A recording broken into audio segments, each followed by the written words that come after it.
আসসালামু আলাইকুম। আশা করি প্রত্যেকে ভালো আছো। আজকে আমি তাপগতি অধ্যায় থেকে আসা দিনাজপুর বোর্ড 2025 সালে যে সৃজনশীল প্রশ্নটা এসেছিল এই প্রশ্নটা সমাধান করে দেব। আমি তোমাদের সাথে আছি মোহাম্মদ নাজিয়াত হাসান। আমার চ্যানেলে যারা নতুন আছো আমার চ্যানেলটি সাবস্ক্রাইব করে পাশে থাকবে। ডিসক্রিপশন বক্সে আমার ফেসবুক পেজের লিংক দেওয়া আছে, ওইখান থেকে আমার ফেসবুক পেজে জয়েন হতে পারো। তাহলে এই প্রশ্নটা সমাধান করে দেওয়া যাক।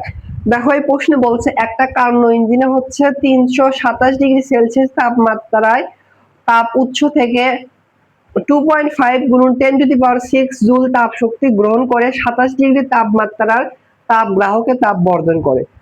এরপরে কি করছে, দক্ষতা বৃদ্ধির লক্ষ্যে প্রথম পর্যায়ে উৎসের তাপমাত্রা 50 ডিগ্রি বৃদ্ধি করছে এবং দ্বিতীয় পর্যায়ে গ্রাহকের তাপমাত্রা 50 ডিগ্রি হ্রাস করা হলো।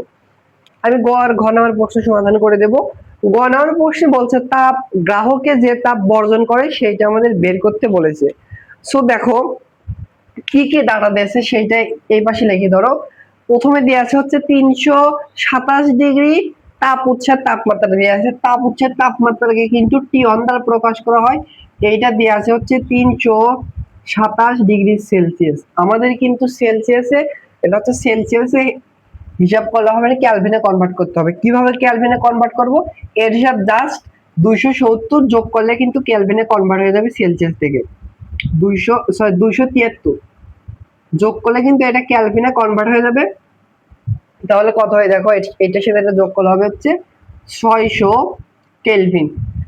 এরপর দেওয়া আছে হচ্ছে তাপ গ্রহণ উৎস থেকে 2.5 গুণন 10⁶ তাপ শক্তি গ্রহণ করে, মানে গৃহীত তাপকে Q1 দ্বারা প্রকাশ করা হয়। Q1 দ্বারা প্রকাশ করা হয়, Q1 দ্বারা প্রকাশ করা হয়। এইটার মান দেওয়া আছে 2.5 গুণন 10⁶ জুল। আর তোমরা কিন্তু লিখবা হচ্ছে তাপ উৎসের তাপমাত্রা T1, তাপ গ্রাহকের তাপমাত্রা, তারপর হচ্ছে তাপ গ্রাহকের তাপ, এগুলো কিন্তু তোমরা বাংলা লিখবো, তারপর Q1 লিখবা। আমি কিন্তু জাস্ট T আর Q দিচ্ছি কিন্তু। এরপর দেখো 27 ডিগ্রি তাপমাত্রা গ্রাহকের তাপ বর্জন করে, তার মানে হচ্ছে তাপ গ্রাহকের তাপমাত্রাকে T2 দ্বারা প্রকাশ করা হয়। এই T2 এর মান দেয়া আছে হচ্ছে 27 ডিগ্রি সেলসিয়াস। এইটাকেও ক্যালভিনে নিতে হবে। কিভাবে ক্যালভিনে নেব? জাস্ট এইটার সাথে 273 যোগ করে দিলে কিন্তু হচ্ছে এইটা ক্যালভিনে কনভার্ট হয়ে যাবে। তাহলে হবে কত দেখো, 27 সাথে যোগ করলে হচ্ছে 300 ক্যালভিনে কনভার্ট হলো। এখন আমাদের গ নাম্বার প্রশ্নে বলছে তাপ গ্রাহকে যে তাপ বর্জন করে। সো বর্জিত তাপ হচ্ছে Q2। বর্জিত তাপ হচ্ছে Q2 কত, এইটা আমাদের বের করতে বলছে। সো আমরা তাপগতিবিদ্যার হচ্ছে দ্বিতীয় সূত্র থেকে আমরা লিখতে পারবো হচ্ছে Q2 ডিভাইডেড হচ্ছে Q1 ইকুয়াল হচ্ছে T2 ডিভাইডেড হচ্ছে T1, বা উপরে 1 জাতীয়কে দিতে পারে, নিচে 2 গুলোকে দিতে পারে, সেম আসবে আর আদি গুণ করে।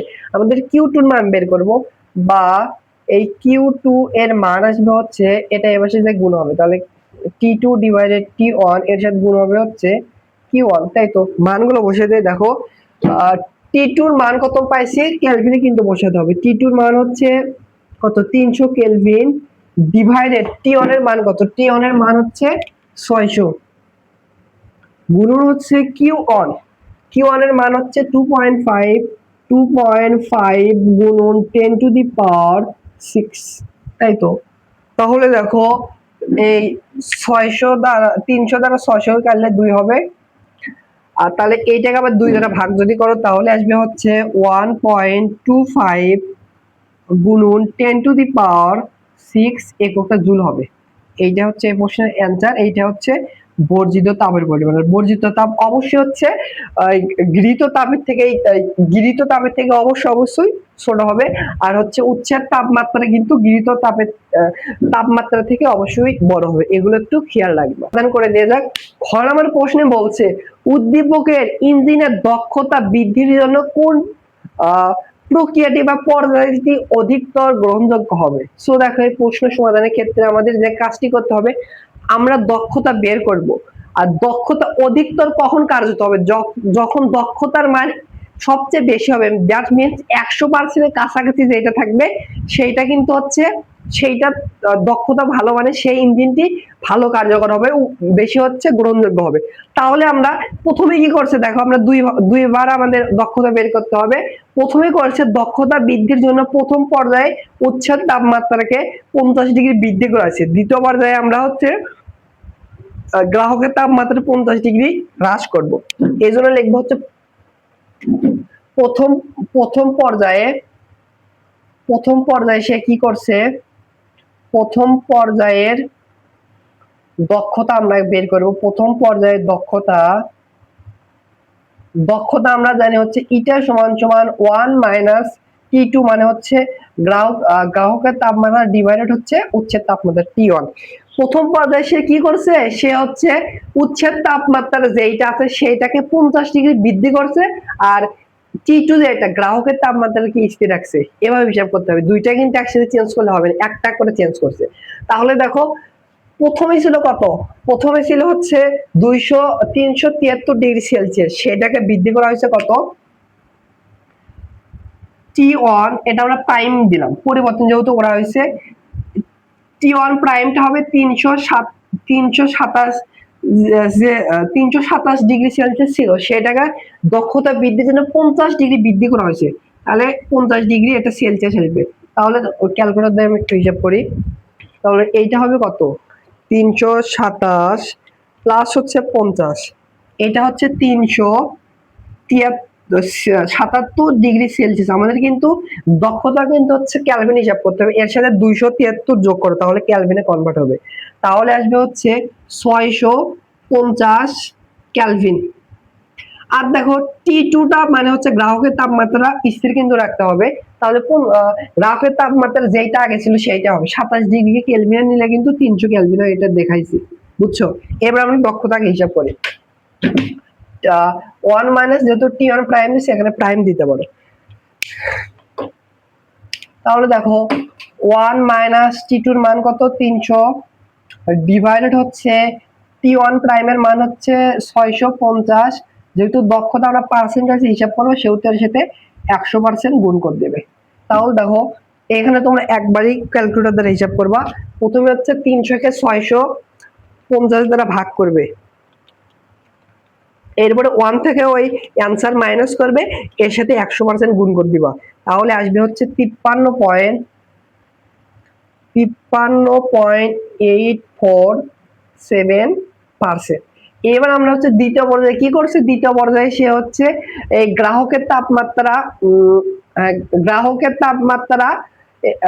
T2 গ্রাহকের তাপমাত্রা 50 ডিগ্রি হ্রাস করার পরে দেখবো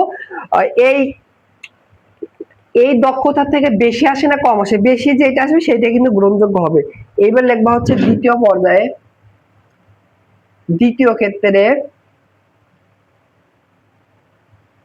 ক্ষেত্রে দক্ষতার সেম ফর্মুলা হবে হচ্ছে 1 মাইনাস T1 ডিভাইডেড হচ্ছে T2।